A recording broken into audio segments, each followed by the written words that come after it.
Guys, welcome to my YouTube channel po. Kung bago ka pa lang po sa aking channel, please do not forget to subscribe, like, and share para po lagi po kayong updated sa ating mga videos po. Ngayon ang pag-uusapan po natin ay tungkol po sa mga SSS Pensioners ATM cards po natin.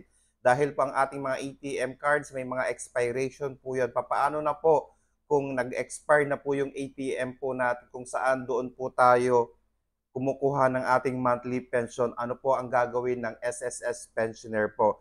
Ngayon, ang gagawin po ng SSS pensioner po, kung malapit na pong mag-expire ang kanilang ATM or expired na po yung ATM card po nila, pumunta lang po sa pinakamalapit na bangko po nila kung saan sila po ay kumukuha ng kanilang monthly pension. Let's say BPI po, pumunta po sa BPI at mag-update lamang po at sabihan po ang staff ng BPI na mag-expire na po or expired na po ang yung ATM para mapalitan po yung ATM card po ninyo.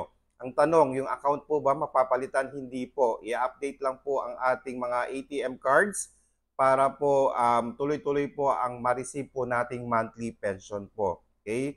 So, gawin lang po natin, pumunta sa pinakamalapit na bangko po ninyo and then sabihan po na mag-expire na po yung ATM cards po ninyo kung ATM po kayo sumasahod ng inyong monthly pension.